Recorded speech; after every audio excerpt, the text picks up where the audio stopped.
붕만산도 나는 괜찮소. 바다 끝이라도 나는 괜찮소. 죽어가는 저들을 위해 나를 보이길 바라요. 아버지 나를 보내주오. 나는 달려가겠소. 목숨도 아끼지 않겠소. 나를 보내주오. 주님이 걸어가신 그 길 나도 따라가오. 모든 물과 피를 흘리신 그 길을 나도 가오. 험한 산도 나는 괜찮소. 바다 끝이라도 나는 괜찮소. 죽어가는 저들을 위해 나를 버리길 바라요. 세상이 나를 이번에도 나는 살아가겠소. 세상을 구원하신 나도 따라가오. 생명을 거의 감사하지.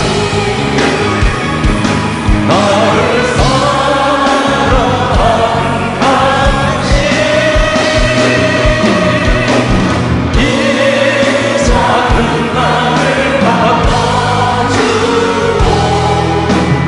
나도 사랑하오.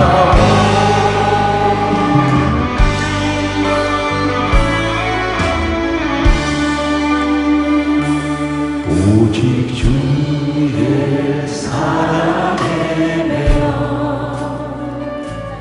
내 영 기뻐 노래합니다.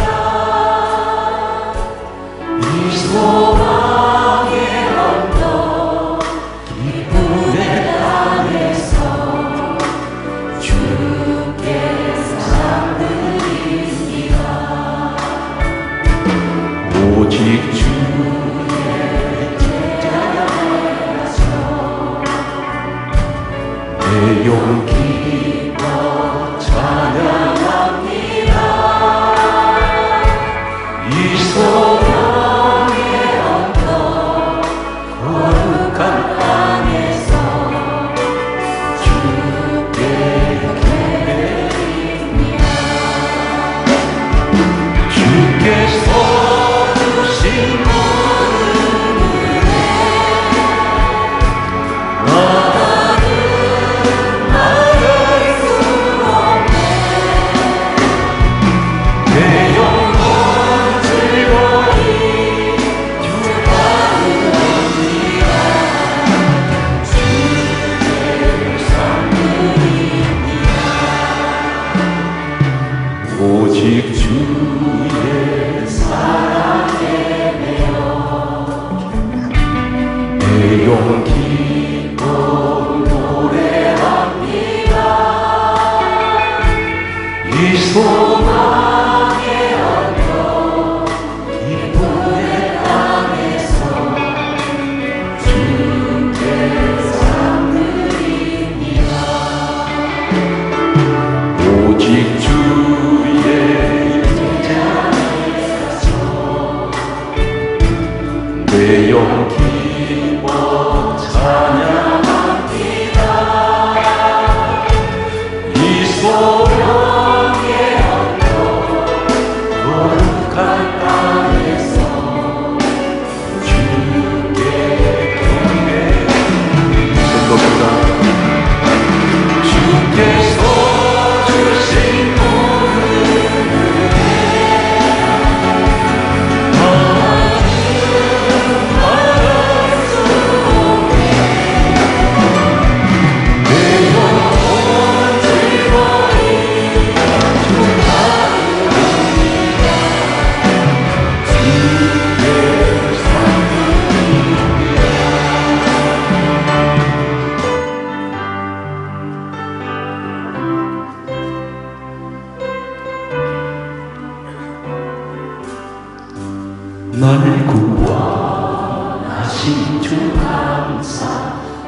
모든 것 주신 감사 지난 추억이네 감사 주내 곁에 계시네 향기로운 봄철에 감사 외로운 가을 감사 사라진 눈물도 감사 나의 영원 평안에 길가에 장미꽃 감사 장미꽃 가시 감사 따스한 가족 희망 주신 것 감사 기쁨과 슬픔도 감사 하늘 평안을 감사 내일의 희망을 감사 영원토록 감사해 응답하신 기도 감사 거절하신 것 감사 해처럼 높으신 은혜 모든 것 채우시네 아픔과 기쁨도 감사 절망 중이도 감사 청량도 달은혜 감사 크신 사랑 감사해 하나님 아버지 주신 죄 귀하고 중하신 말씀일세 크고 반가운 말씀 날 사랑한단다 참여 주나를 사랑하시오니 즐겁도다 주나를 사랑하시오니 나는 참 기쁘다 그 속에 은혜를 써버리고 어긋난 딴 길로 걸어가도 예수의 사랑만 생각하며 또다시 예수께 돌아오니 주나를 사랑하시오니 즐겁고도 즐겁도다 주나를 사랑하시오니 나는 참 기쁘다 우주의 영광을 바라보며 예수의 사랑을 찬양하리 영원히 찬양할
예수의 사랑 예수의 사랑 하늘같이 내리마니 영원의 물결에 온전히 살아서 내 몸에 기쁨 받아놓노라 그 자꾸 넘치는 주의 은혜에 힘차게 뛰어와 내게 만족하오니 또 할렐루야 주님을 찬송하오니 내 마음의 기쁨이 항상 충만하리라 예수의 사랑 예수의 사랑 하늘같이 내게 임하니 영원의 물결에 온전히 살아서 내 몸에 기쁨 받아놓노라 죄진 같은 우리 주 오지 좋지 굳이 고절된 신부가 오지 우리 주께 드리세 주께 고마운 도로 오늘 갖지 못하네 사랑들이 어찌하여 너의 주를 다 시간 걱정 모든 데서 오는 사랑 누군가 굳이 없이가신 말고 위로 그려내세 이런 진실하신 친구 찾아갈 수 있을까 우리 아파하시고 오지 아니할까 그 심걱정 무엇인지 아니 진짜 누군가 이는 저는 우리 예수 주의 기쁨 누리세 세상 친구를 시하러 너를 전하여도 예수 품에 안기어서 자기 위로하겠네 주님의 손잡이를 어떻게만 보내나 주의 시험을 이기는 생기에 참고를 나누는 거리로라 주의 보혈을 능력을 보아 주의 이루어 주의 보혈을 보아 내 복이 주함이로라 유죄의 종족을 보내자 주의 보혈 정정한 마음을 보내봐 참고를 나누는 거리로라 주의 보혈을 능력을 보아 주의 이루어 주의 보혈을 내 복이 주함이로라 누구나 우리의 날 보내자 주의 유정한 모든 것 받기 참고를 나누는 거리로라 주의 보혈을 능력을 보아 주의 이루어 주의 보혈을 내 복이 주함이로라 주의 보혈을 원하게 보내자 주의 보혈을 받을마다 나에게 찬송을 참고를 나누는 거리로라 주의 보혈을 능력을 보아 주의 이루어 주의 보혈을 내 복이 주함이로라 부셔서 기도합니다.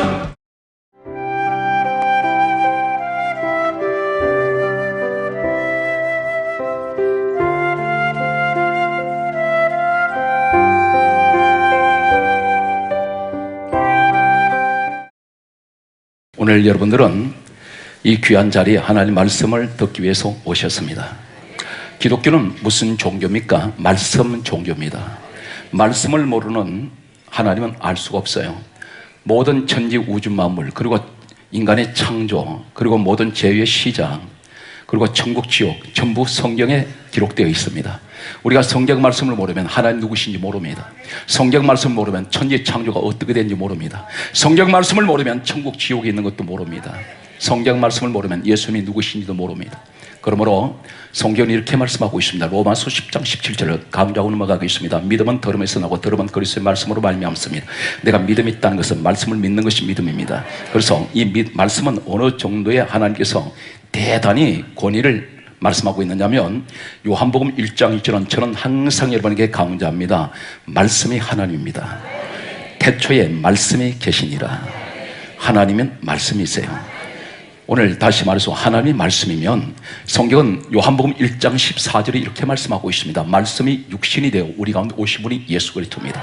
그분이 빌립보서 2장 6절에 하나님이 되십니다. 말씀으로 천지 우주 만물을 다 지으셨습니다. 이 사실이 믿어진다면 오늘 시간 여러분 모든 문제를 응답받습니다. 성령님은 이 시간 어디에 임하실까요? 사도행전 10장 44절은 성경은 다음과 같이 말씀하고 있습니다. 성령께서는 말씀 듣는 사람에게 임하십니다. 그러므로 에베소서 6장 17절은 성경에 이렇게 말씀합니다. 성령의 검 하는 말씀을 가지라. 성령의 검 하는 말씀을 가지십시오. 오늘 여러분들이 교회 생활에서 가장 중요한 생명이 뭐냐면 건물이 아닙니다. 건물 가지고 구원 못 받습니다. 건물이 화려하게 지었느냐? 아니에요. 아니면 천막으로 텐트를 쳐놓고 예배를 드리냐? 하나님은 그 장소 개념을 보지 않습니다. 중요한 것은 요한복음 8장 47절에 이렇게 분명히 주님이 말씀하고 있습니다. 하나님께서 속한 사람은 하나님 말씀을 듣나니 하나님께 속하지 아니한 자는 하나님 말씀을 듣지 아니하느니라. 다시 말해서 말씀을 듣는 자가 하나님께 속한 자리였습니다. 그러므로 오늘 이 시간 여러분 어떤 문제를 가지고 있습니까? 우리는 예수 그리스도 말미암아 구원을 받았는데 구원을 받고 살아가는 이 땅에서 여러 가지 환난과 고통과 어려움이 있습니다. 그런데 성경이 이렇게 말씀하고 있습니다. 이런 어려움을 당하는 사람에게 시편 119편 50절은 말씀하고 있습니다. 이 말씀은 내 곤란 중에 위로라. 주의 말씀이 나를 살리셨나이다. 하나님 말씀은 내 위로가 됩니다. 오늘 이 말씀을 들으면서 하나님께서 나를 살려주시고 오늘 나를 위로해 주시며 내게 능력 주신다는 사실입니다. 오늘 그러므로 성경 여러분에게 소개하겠습니다. 저는 이 자리에 성경에서 기록된 한 사건을 여러분에게 소개하고자 합니다. 마태복음 21장 1절 이하의 본문 내용은 예수님께서 낙이 타신 사건입니다. 그런데 이 사건이 얼마나 중요하냐면 성경 66권 가운데 5권의 기록을 하고 있습니다. 참고로 말씀드리겠습니다. 예수님께서 이 땅에 오시기 전 BC 480년에 기록된 스가랴 9장 9절에는 예수님께서 오시면 나귀를 타실 것을 이미 성경은 기록하고 있습니다. 500여 년 전입니다. 500여 년 전에 예수님께서 오실 것을 이미 예언하고 있고 오시면 나귀를 타실 것을 말씀하고 있습니다. 하나님께서는 왜 나귀 타는 것을 그렇게 중요한 사건으로 보고 계실까요? 사복음서 마태, 마가, 누가, 요한복음 사복음 속에 똑같이 오늘 본문 사건이 다 기록되어 있습니다. 참고로 말씀을 드리겠습니다. 마태복음 21장 1절은 본문에 기록되어 있고 그리고 마가복음 11장 1절 이하에 보게 되면 똑같은 사건이 기록되어 있습니다. 그리고 동시에 누가복음 19장 30절 이하의 말씀 보게 되면 본문에 소개되는 나귀 사건이 또 기록됩니다. 그리고 동시에 요한복음 12장 12절 이하의 말씀 보게 되면 또 이 나귀 사건이 기록되어 있습니다. 그래서 신약의 사복음서와 구약의 스가랴서에 예언되어 있는 사건이 본문입니다. 도대체 무엇이 그렇게 중요할까요? 하나님께서는 예수님 나귀 타신 사건을 가리켜서 왜 이렇게 중요합니까? 어떤 기적을 행하신 것도 아닌데 단순하게 나귀 타시고 예루살렘 들어가셨는데 그것이 왜 그렇게 중요합니까? 오늘 대단히 중요한 사건이 전 성경 66권을 한데 압축시킨, 한마디로 요약을 하면 본문 속에 다 들어있습니다. 오늘 이 사건 속에는 저와 예수님이 함께하고 있다는 사실입니다. 이 사실 믿는 여러분에게 축복이 함께 하시기 바랍니다. 오늘 성경을 여러분에게 잠깐 소개하겠습니다. 배경을 소개한다면 예수님께서 이 땅에서 마지막으로 이제 십자가를 지시기 위해서 예루살렘을 향해서 가시는 도중에 일어난 사건입니다. 감람산 벳박이라는 한 마을을 앞을 지나가고 계십니다. 제자들과 함께 지나가시는데 예수님께서 이렇게 말씀하고 있습니다. 마태복음 오늘 21장 2절 말씀 보게 되면 이렇게 말씀하고 있습니다. 제자들이 하신 말씀이 너희들이 저 맞은편 마을로 가라. 그곳에 가면 나귀와 나귀 새끼가 매인 것을 보리니 따라서 풀어 내게로 끌고 오너라. 3절 말씀에 이렇게 말씀하고 있습니다. 누가 왜 풀어내 물었거든 주께서 서시겠다 하라. 그러면 보내줄 것이라 했습니다. 여기서 맞은편 마을로 가라고 말씀합니다. 예수님께서는 그 마을에 들어가 보신 적이 없습니다.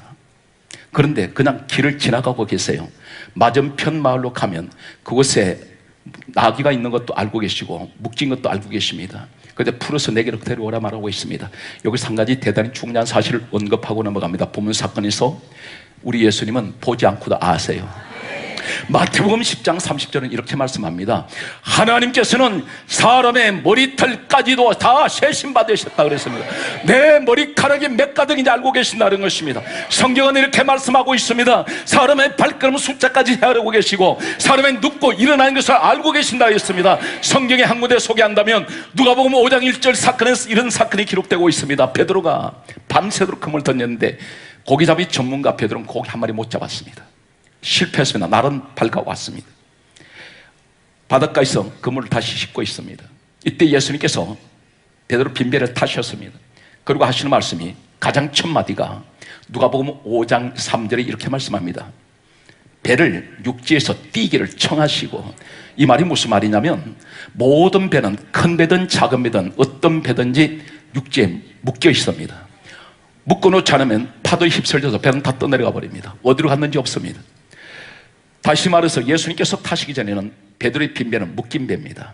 어디 묶여 있습니까? 육지에 묶여 있습니다. 그런데 주님이 타시면서 가장 먼저 하시는 것은 땅에 묶인 거 풀어라.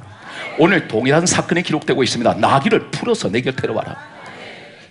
오늘 여기서 무엇을 말하고 있습니까? 예수님께서 가장 먼저 내게 찾아오시면 가장 먼저 하시는 일은 푸신다는 사실입니다.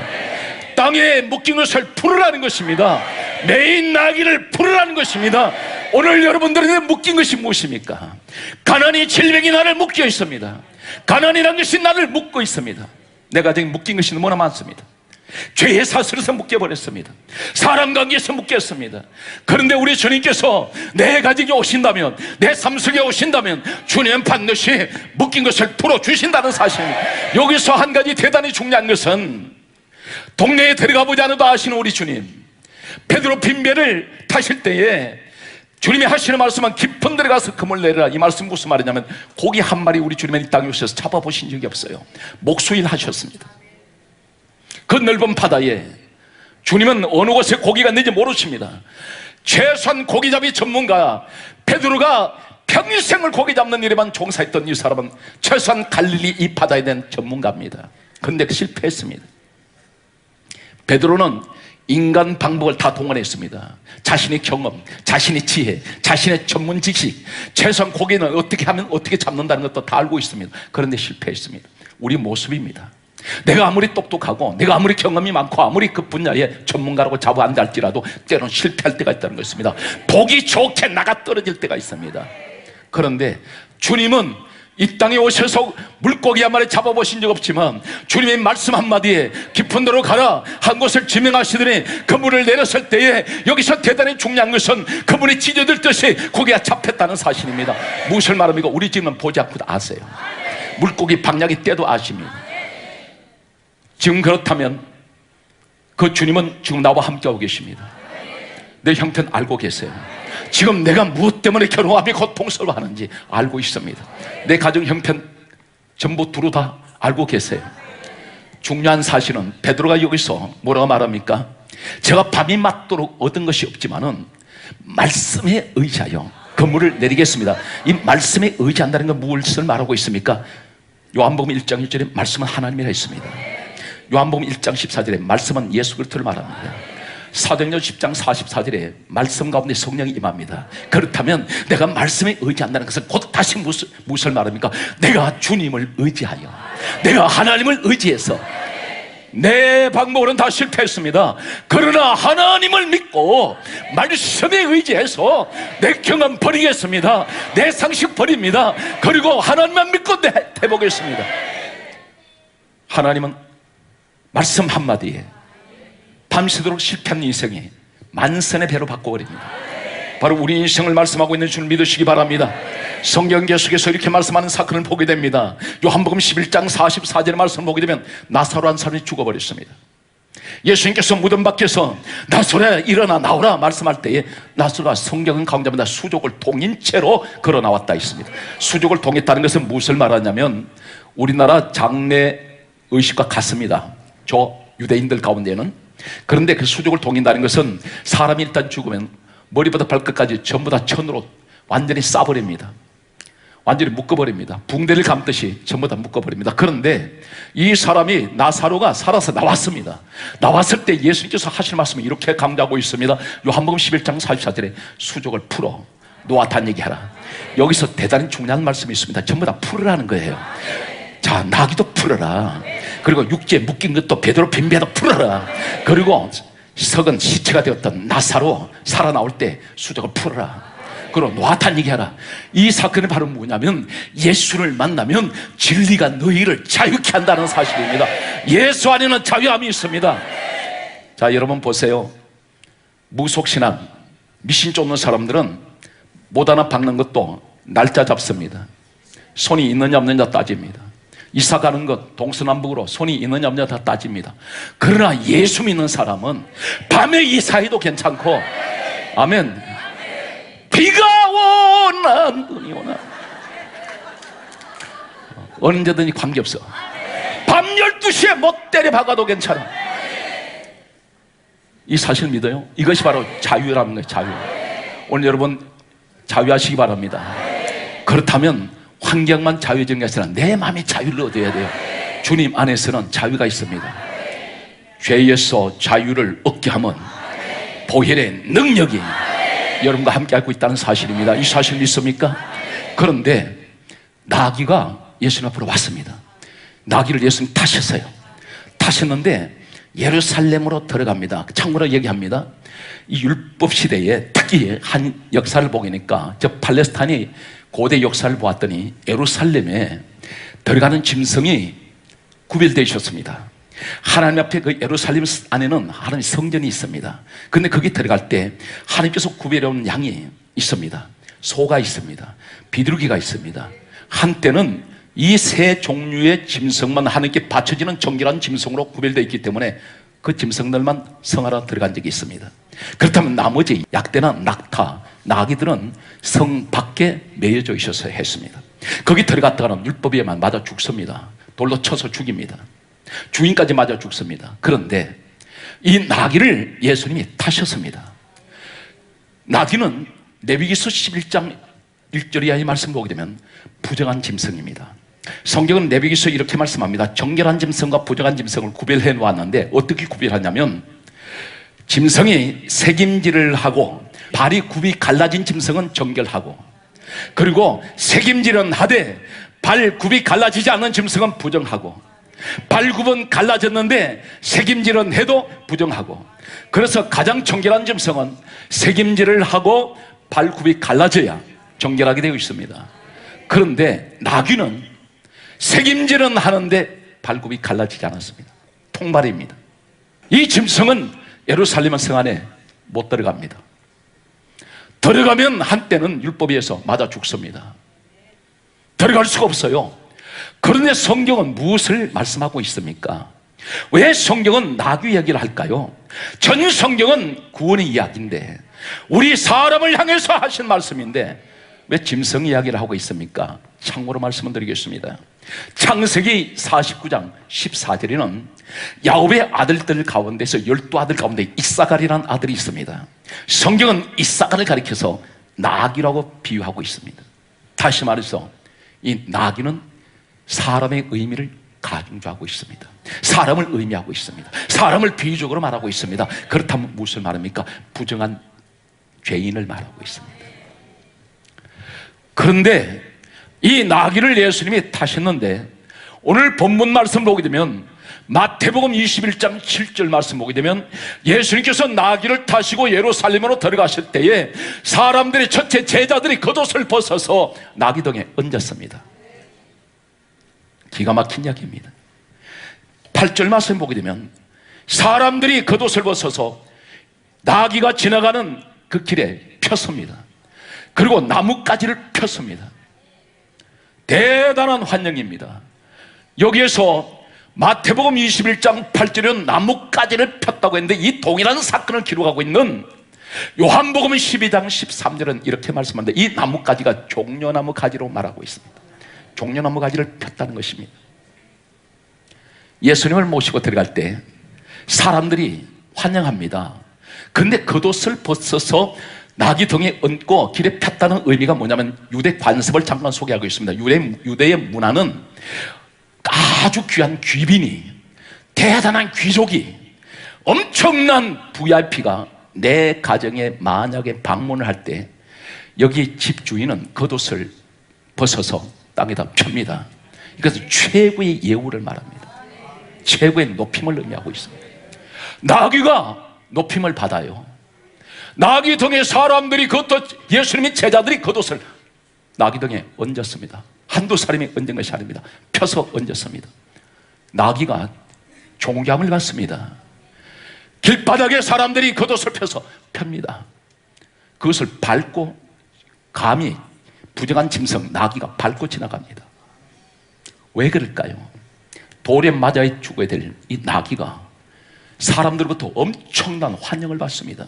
엄청난 대우를 받습니다. 왜 그렇습니까? 예수님 때문에. 예수님을 모셨기 때문에 이 부정한 짐승이 환영받는 겁니다. 여기서 중요한 것은 예루살렘을 들어갈 때에 이 예루살렘은 단순하게 종려나무 가지를 흔들고 주님을 환영했더라 이 사건으로 끝나는 것이 아니라 성경은 무엇인가는 말씀하고자 하는 것이 있습니다. 바로 이 사건이 어디 있는가 보니까 계시록 7장 9절에 가면 천국에 가 있는 백성들이 흰옷을 입고 전부 종려나무 가지를 흔들고 하나님을 찬양하고 있어요. 하나님 보좌 앞과 어린 양 앞에서 그들이 종려나무 가지 흔들면서 찬양합니다. 천국에 돌아갈 저 예루살렘 성, 그곳을 돌아가는, 그곳으로 천국 들어가는 우리의 모습을 이 땅에서 예수님 마지막 십자가를 지시면서 나귀를 타고 들어갔을 때, 예루살렘 들어갈 때 사람들이 환영하는 이 모습을 그대로 동시에 천국 들어가는 모습을 보여주고 있습니다. 어떤 모습입니까? 돌에 맞아 죽게 될 죄인 내 인생이 내가 천국 들어갈 수 없어요. 들어갈 수 없는데 누구를 모셨더니 예수님을 내가 모셨더니 내가 천국에 들어가더라는 것입니다. 호산나 다윗의 자손이요, 많은 사람들이 환영합니다. 나귀 같은 내 인생이 예수 때문에 천국 들어간다는 사실을 보여주고 있습니다. 그 사건을 이미 예수님은 십자가를 지시기 위해서 마지막 들어가신 예루살렘 성을 나귀 타고 들어가신 이 모습을 그대로 재현하고 있습니다. 예수님 나귀 타고 가실 때 어디로 가십니까? 십자가를 향해서 가고 계십니다. 누구 때문에? 나귀 같은 내 인생 때문에, 내 죄 때문에 예수님이 죽으시기 위하여 가고 계신다는 겁니다. 그렇다면 오늘 살아온 성도 여러분, 신앙생활에 얼마나 힘든지 아십니까? 낭만이 아닙니다. 사방의 이단들이 도대체 누가 누군지 모르겠어요. 사방에 도사리고 있습니다. 영혼 사냥을 하고 있습니다. 성경이 이렇게 말씀하고 있습니다. 베드로전서 5장 8절에 근신하라 깨우라, 너희 대적 마귀가 우는 사자같이 두루 삼킬 자를 찾아 돌아다니고 있다는 것입니다. 깨어있지 않으면 신앙생활을 영적으로 졸아버리면 사단 마귀가 낚아쳐버립니다. 사단이 반드시 그당두지 않습니다. 일한 때에 내가 깨어서 시험에 들지 않도록 기도해야 되고 믿음에 깨어 있어야 되는 내가, 오늘 성경은 이렇게 말씀하고 있습니다. 오늘 이 말씀 속에서 내가 예수님 때문에 주님을 모셨더니 신앙생활을 열심히 한다고 하지만 교회 안에 갖가지 부딪히는 것이 한두 가지가 아니에요. 여러분, 교회 기관장, 교회 직분 받아보세요. 욕먹습니다. 때때로 교회 편에 서고 주의 종 편에 서면 사람들이 때로는 말로 돌질합니다. 좋은 소리 못 듣습니다. 봉사 죽도록 하고 돌아오는 건 욕밖에 없습니다. 그런데 그 수고가 무엇인지 아세요? 따라하세요. 요한복음 2장 21절, 거기 아세요? 성전은 주님 몸입니다. 오늘 나귀 같은 내 인생, 내 등에 지금 타고 계신 분이 예수님이신데 너무 힘듭니다. 어느 학자는 이렇게 말했습니다. 이때 나귀를 타신 우리 예수님 연세가 33세신데 최소한 체중이 70kg이라면 이 나귀가, 어린 나귀가 예수님 등에 모셨을 때 그냥 주저앉고 싶습니다. 지혈이 뜨겁습니다. 우리나라 기후가 아니에요. 그런 지형이 아닙니다. 서로서 탈진해서 죽을 것 같습니다. 그런데 중요한 것을 기억하세요. 여러분들이 교회 봉사할 때에 그 직분이 너무 무겁습니다. 너무너무 무거워서 때로는 다 내려놓고 싶습니다. 탈진하고 싶습니다. 때로는 봉사하다가 몸살도 들고 몸이 아파요. 그런데 때때로는 회의도 들어옵니다. 내가 왜 이 일을 해야 될까? 다른 사람들은 평안하게 예배만 드리고 가는데 왜 나는 이 고생을 할까? 한 가지 기억하십시오. 나귀 등에 지금 예수님이 계십니다. 이 시대에 영적으로 뭘 말씀합니까? 당신 등에 무거운 그 짐이라고 말하지 마세요. 오늘 성전은 주님 몸이라 했습니다. 바로 성전의 무거운 짐이라고 생각하는 그 짐이 바로 예수님이 있다는 사실입니다. 예수님을 내가 등에 모시고 있는 거예요. 알고 봤더니, 그런데 주님이 내 등에 계세요. 성전의 무거운 짐이, 그 직분이, 무거운 짐이 십자가 내가 내려놓고 싶었는데 알고 보니까 주님이 내 등에 계시더라고요. 힘드십니까? 그러나 올 한 해 직분 끝나는 게 아니라 천국 갈 때까지 내게 그 직분 맡긴 것 영광을 아시고 힘들지만 충성하십시오. 반드시 고난 뒤에 축복이 있습니다. 오늘 성경은 우리에게 이렇게 말씀하는 것을 보게 됩니다. 오늘 이 나귀 등에 타신 예수님은 예루살렘 들어가실 때 끝까지 이 나귀가 지쳐서 죽을 때까지 타고 계시질 않아요. 십자가 현장 바로 못 가셔서 골고다 언덕에 가지 않으셔서 바로 주님은 예루살렘 들어가실 때 내리십니다. 언젠가는 주님께서는 그 무거운 짐이라고 생각할 때 주님께서는 내게서 등에서 내리시고 나는 살아나고 주님 십자가에서 못 박히셔서 나를 대신해서 죽으세요. 오늘 이 사건 속에서 우리는 깨닫습니다. 구원은 예수님밖에 계시지 않습니다. 예수님 아니면 나귀 예루살렘 못 들어갑니다. 예수님 아니면 천국 우리 못 갑니다. 오직 구원은 예수님밖에 없습니다. 그래서 저는 목이 터지라 온 세상을 향해서 저는 소리 지릅니다. 사도행전 4장 12절에 성경은 분명히 말씀하고 있습니다. 천하 인간의 구원 얻을 만한 이름은 예수 외에는 없습니다. 주님 밖에는 안 계세요. 인간들이 전부 신으로 하나님이라고 하는 자리에 앉아 있는데 전 성경은 한마디로 압축하면 예수님이 직접 우리에게 가르쳐 주실 말씀이 있습니다. 요한복음 5장 39절에 이렇게 예수님이 말씀합니다. 너희가 성경에서 영생을 얻는 줄 생각하고 이 성경을 상고하거니와 이 성경은 곧 내게 대하여 전가하는 것이다. 누구 이야기예요? 예수님 이야기입니다. 예수님 밖에는 성경 이야기할 게 없어요. 그런데 어떻게 인간이 하나님이 되며 인간이 자신이 구세주입니까? 성경을 왜 그렇게 풀고 있습니까? 성경은 기록된 대로만 믿으세요. 전 성경은 예수를 이야기하고 있다는 겁니다. 정말 자의적으로 성경을 풀어서 여기서 전부 인간을 신격화시켜 놓고 있다는 사실. 오늘 성경은 한마디로 이렇게 말씀합니다. 자, 사랑하는 성도 여러분, 성경을 찾아가면 문이 열리면 다 진리의 길이 보이는데 야곱이 베델에서, 베델은 하나님의 집입니다. 그곳에 있을 때 사닥다리가 한 개입니까? 두 개입니까? 따라서요. 사닥다리는 하늘과 땅 사이에, 사닥다리는 오직 하나입니다. 여기에 천사가 오르락 내리락 하는데 이것이 바로 어디냐면 하늘 문이 거기에 있습니다. 이 길은 오직 하나밖에 없습니다. 오직 천국 올라가는 길은 하나입니다. 예수님께서 이렇게 말씀합니다. 내가 곧 길이요 진리요 생명이니 나로 말미암지 않고는 아버지께로 올 자가 없다. 오직 예수님만이 그 길이에요. 이 길은 예수 그리스도를 의미하고 있습니다. 홍해보다 길이 두 개입니까? 세 개입니까? 하나밖에 없습니다. 그 길은 예수님의 구원의 길은 하나입니다.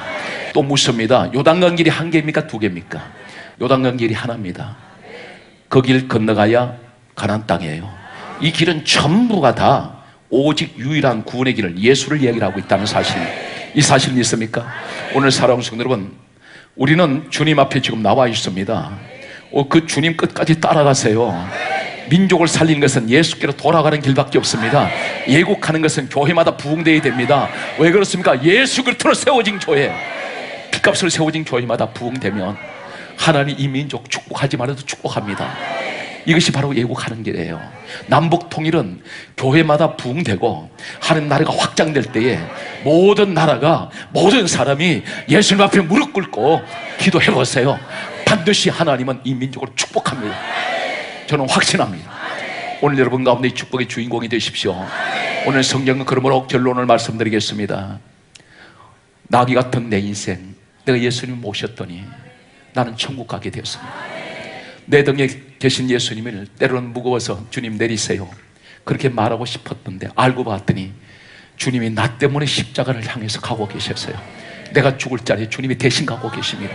그렇다면 내게 지어진 이 교회 묵은 짐이라고 말하지 말고, 때때로는 힘들고 어렵지만 그 직분의 짐을 제가 감당할 때에 오늘 주님께서는 나를 대신해서 그분이 십자가 지시기에서 올라가신 그 길에, 영광의 길에 나도 동참하고 있다는 사실입니다. 그러므로 사랑하는 성도 여러분, 이 시대가 힘들고 어려운 시대입니다. 영적으로 대단히 혼탁합니다. 그러나 이럴 때일수록 여러분 끝까지 남은 자가 되셔서 주님을 끝까지 따라가십시오.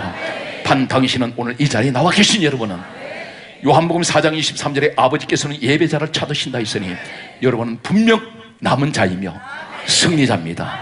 이 시대의 유일한 하나님의 희망이며 하나님의 소망인 오늘 여러분들이 이 땅에서 마지막 그루터기가 되셔서 항상 어느 곳에 가든지 예수를 전하는 이 시대의 마지막 남은 정인 되시기를 예수 그리스도 이름으로 축복합니다.